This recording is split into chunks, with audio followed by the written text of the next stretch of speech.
trade day isn't just about gathering information. Though that's important, it also has an underlying deeper meaning or deeper purpose. It's about establishing yourself as the leader, right? You're the leader of all these trades that you've brought in, building confidence, even more confidence with your client than when they first paid you and signed your contract, and sets expectations for how the project is going to run moving forward. All right. I'm Rebecca Hay, and I've built a successful interior design business by trial and error, podcasts, online courses, and so many freaking books. Over the last decade, I've grown from an insecure student to having false starts to careers, and now I'm finally in the place where I want to be. Throughout my journey, it's been pretty obvious that I'm passionate about business and helping other entrepreneurs do the same. Each week, I'll share tangible takeaways from my own experience and the experiences of other badass women to help you build your confidence and change your business. Hey, it's Rebecca, and you're listening to Resilient by Design. Welcome back to another episode. We're diving into something that can literally make or break your project from day one. It's called Trade Day. So if you've never heard me talk about Trade Day before, think of it as like your secret weapon for starting projects the right way. But here's the thing. I learned about the importance of this the hard way. And I mean the hard way. So grab a cup of tea or a coffee or something stronger, because I'm about to tell you about one of the most embarrassing moments in my early design career. And I'll tell you, there are many. And how it truthfully completely changed how I approach a project kickoff. Here we go. All right. This was about, I'm going to say honestly, it was like probably year 3-ish of running my design firm. And I was finally starting to get some better projects. You know, they weren't friends and family. They had a, slightly bigger scope, and they were in nice neighborhoods. And I got a basement renovation. The client hired me. They paid me my fee. I was very excited. It was one of the biggest design fees I'd ever received. And I was ready to kick it off with what I call Trade Day. Now, I'd learned about Trade Day and had sort of tried to execute it a few times before, but on smaller projects, it always felt a little bit simple and easy. But this was a bigger project. This was an entire basement gut renovation with custom millwork and full decor.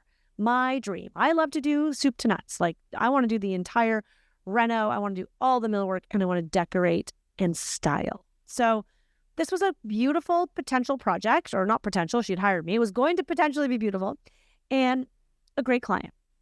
So I thought the best thing to do was to kick off the project with a trade day. I'd heard about this. And I was like, all right, look at me. Don't worry, we've got you. And I'm, of course, following my process that was relatively new. I was just setting out on trying to figure out some type of process. Maybe this was more like year 4 of my business, actually, now that I think about it.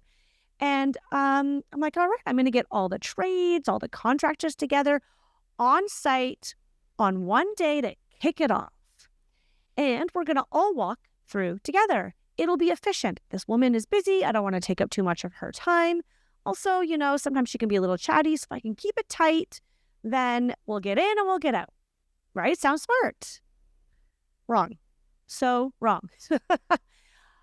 I scheduled everyone to be there for 9 a.m., including myself and my team. Now, I was early because I like to be early, but I was like 10 minutes early. But again, I wanted to respect my client's time. There wasn't parking until after a certain period of time on the street, and so I was trying to be mindful of that. Anyways, I figured we'd all just figure it out together. It would be great. So picture this. It is like 10 a.m. on a Tuesday, and I show up at her lovely home with my assistant, my measuring tape, my clipboard. I feel very official. I feel very professional. I've even brought my indoor shoes, one of the things that I teach designers to have. And then it was chaos. The electrician arrives, then the plumber. And as I'm talking to them, the flooring guy comes. He starts walking through and he's waiting and wants to ask me a question. Then the contractor. He's walking through. Ding dong. Oh, we're in the basement, but then someone else is here. And I send my assistant up to go get the next person who's here. And she brings him down. It's the second contractor that I had tried to actually stagger because I didn't want two contractors there at the same time. Oops. Of course they overlapped because I had no freaking clue what I was doing. I thought if one comes at 10 and the other comes at 11, we're fine. My poor client is standing there watching this circus unfold. She's trying to answer questions from one trade over there about the windows while I'm talking to the plumber about the bathroom changes, and my client doesn't have the answer. It was not professional. And I could see everyone getting a little bit frustrated with me. Here, my client thinks she's hired this professional, and though I'm sure she still saw me as a professional, it was a little bit stressful. And it was especially stressful, I think, for my client. But here's where it gets worse. One of the contractors, let's call him the prima donna. He came, it's very nice. He walked around. He was the first one there. He was feeling very chatty. He really connected with my client. I had said to my client, like, this is your guy. You're going to love working with him. He's fantastic. I worked with him on this and this and that. And as he's about to leave, was the ding-dong when the other contractor arrived. Now, here's the thing. I work with lots of different contractors and trades. I think that's important. You can't put all your eggs in one basket. But at the moment, prima donna, contractor number one, doesn't say anything. He just kind of nods, says, okay, thanks, he'll be in touch. He slips out the door while the other guy arrives, and he's like, oh, hey, Rebecca, and we start chatting. Trade day's over. But here's the thing. I had told this client that this prima donna, didn't tell her he was a prima donna because I didn't know he was a prima donna, that he was going to be the guy. I had talked him up. I'd said he was the best. And between the two, though they were both great, he was the better fit. So when he refused to reply to my emails for a quote request, I started to worry. Is everything okay? Is he just busy? What's going on? A week passed. Another week passed. Nothing. Finally, I call him on the phone and I get him to answer. This is weeks after. The whole project is on hold until we can nail down who the contractor is that she's going to hire. No text messages. He didn't reply to my text messages. So finally, when I called him, he said to me, and he was honest, the reason I haven't gotten back to you, Rebecca, is because I was a little upset about the fact that you had another contractor coming and pricing the job. This grown man starts acting like an upset teenager. I am not even kidding. Like, I am thinking to myself, what in the actual F is happening on the phone? He's huffy and he tells me, the real reason that he didn't get back to me. That's it.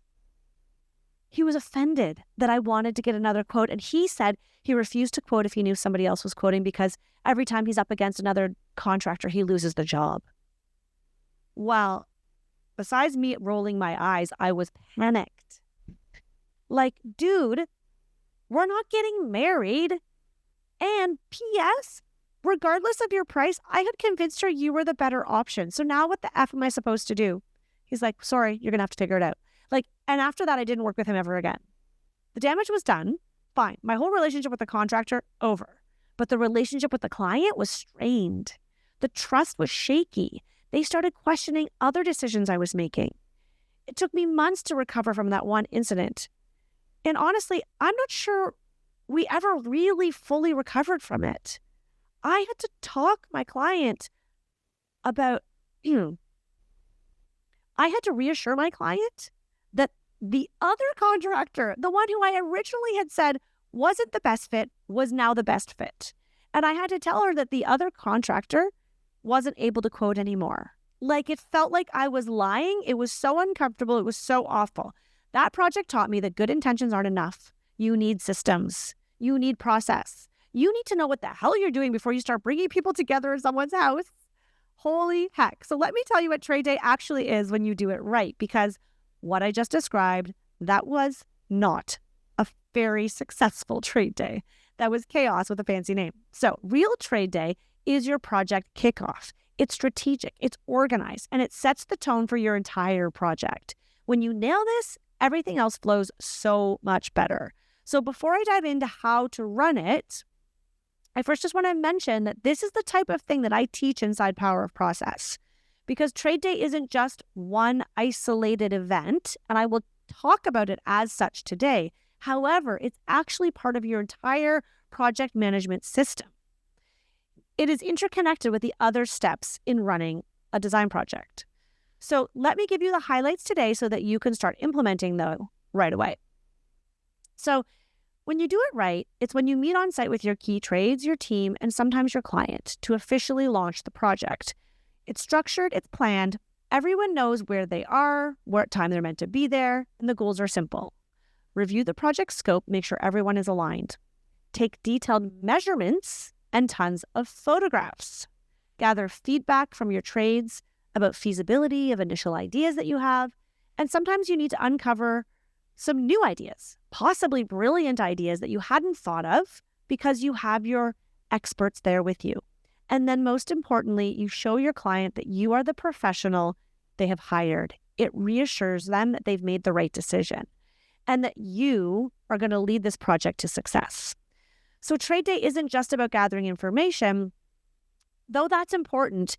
It also has an underlying deeper meaning or deeper purpose.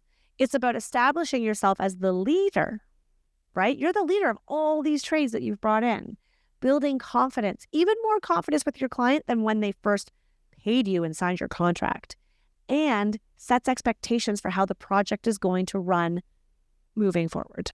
Okay, so let me share some of my favorite best practices that I've learned the hard way. I feel like I should rename this podcast to Lessons Learned the Hard Way with Rebecca Hay. Okay, so firstly, and this should be obvious, but I'm going to say it anyway, only schedule trade day once you've received the signed contract and been paid a deposit by your client. I can't tell you how many designers skip this step. I get messages from designers all the time. They're like, I finished trade day, but my client hasn't paid. How do I ensure that I get the check? They're not replying. Or when do I get the check on trade day? No. Do not chase payments while running around with a measuring tape or leave without having received a payment. Don't be that person. Get paid ahead. Secondly, plan internally first. It does take time, even if you just are going by yourself. Take time to look at your calendar and look at the scope of work before you reach out to any trades that you want to be there. Make sure you're inviting the right trades. Know who needs to be there. Sometimes not everyone needs to go, depending on the scope of work. And know what you're hoping to achieve and how long each conversation with each trade potentially could take. And then third, stagger your trades. I will say this one from the rooftops because you just heard my story. This was my biggest mistake in that basement disaster. Don't schedule everyone for 10 a.m. and hope for the best. And it doesn't have to start at 10 a.m. That was just an example because there was no street parking until 10 a.m. in that Toronto neighborhood. If you're from Toronto, you know what I'm talking about. And I think it was only like hour parking or something, which is probably why I pushed forward to do it. Their parking is not on me. Anyways, give each trade their own time slot. I try to do 15 to 20 minute windows, which will reduce the overwhelm. Again, don't forget, it's always progress over perfection. People arrive early, people arrive late. Try to factor in that as best as you can. You might have the electrician come at 10, but then I wouldn't have the plumber come till 10:30. But maybe the flooring guy's at 10:45. Keep in mind how much there is to talk about with each trade. Somebody you might need more time with. Everyone gets your focus time because you are the professional, you're the expert, you're the vision for the space. And you don't want any awkward competition or confusion. Fourth best practice, send your trades the scope of work in advance. This was something I didn't initially do, and over the years I learned that this really helped make things go quickly. They don't always look at it, let's be honest, but if they give them the opportunity to arrive prepared, I like to email them, or someone on my team will email them the plans, any relevant details, and what we're hoping to accomplish. And you can print extras. I highly recommend that you bring extras with you and give it to them when they arrive if they don't have it with them, because that way it's going to make it smoother. They can be looking at their own and referencing their own paperwork. And then lastly, bring a checklist. There is so much to remember on the day. You're talking, you're with lots of different people. Bring a checklist. Actually, and I will add to this one, it's not in my notes, bring an assistant. Pay someone to come there for the few hours that you're there, even if it's not a designer, just to take notes, because there's so much going on. You want to take measurements, photographs, existing client items. There's so much to remember. Put it on a checklist so that nothing gets missed. It's going to keep you organized, and you're also going to look professional. Inside Power of Process, we actually provide you with the exact trade day checklist that I use inside my design business.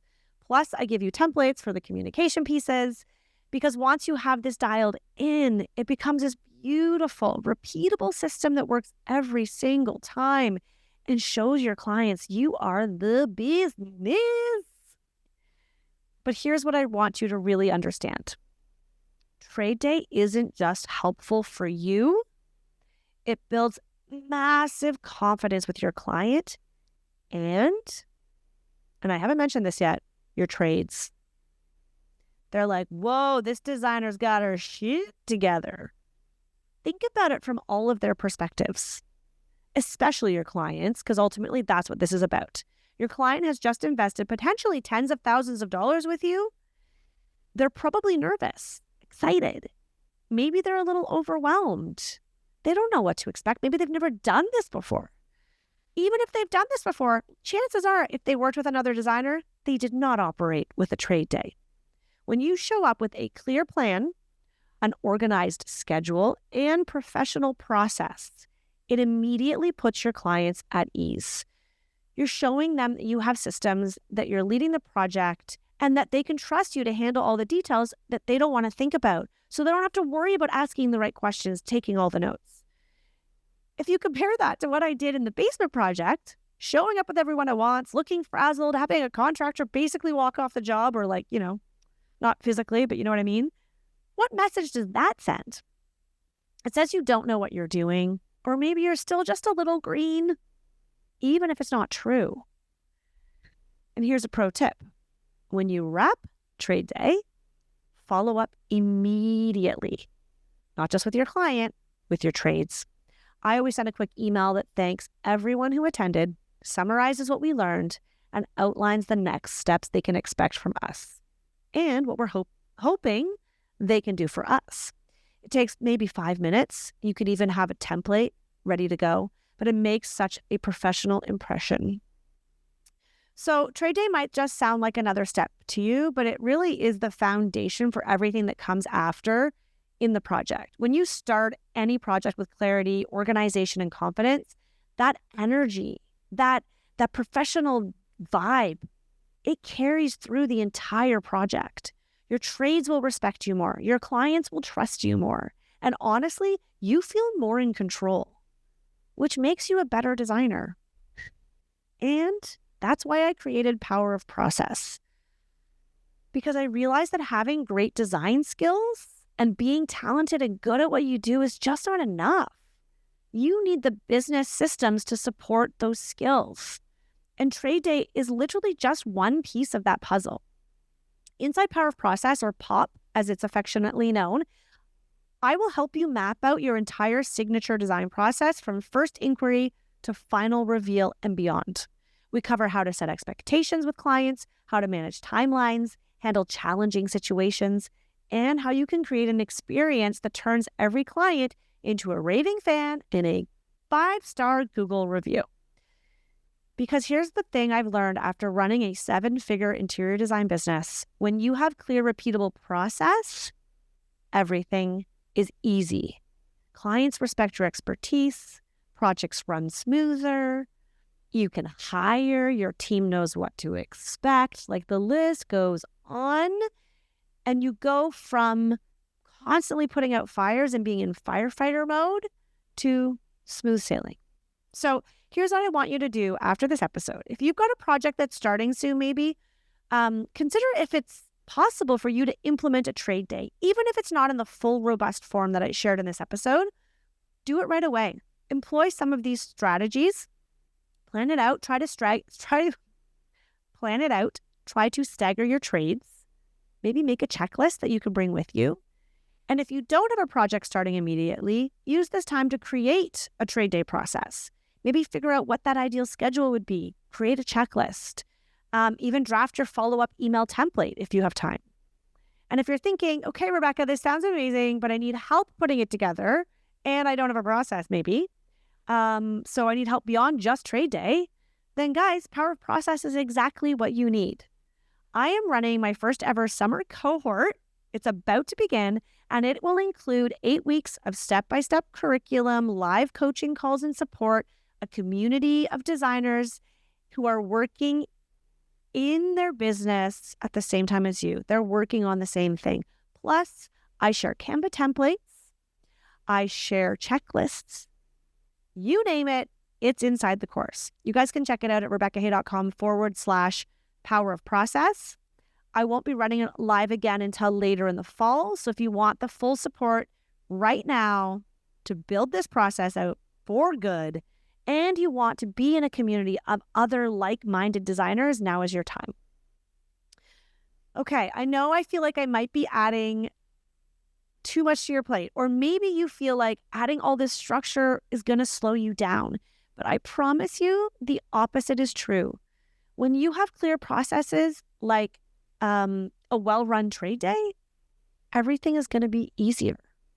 You're going to spend less time putting out those fires and more time actually doing what you love. And your clients are going to notice the difference immediately. Trust me when I say your future self and clients will thank you. Okay, that's a wrap on today. Thanks for hanging out with me. I will catch you in the next episode. Let me know if you have any questions. If you enjoyed this episode, please leave us a review on iTunes. That means so much to me. It's how we can get the word out about the podcast. We can support more designers. And of course, I would love to welcome you inside Power of Process. That's it. I'll see you soon.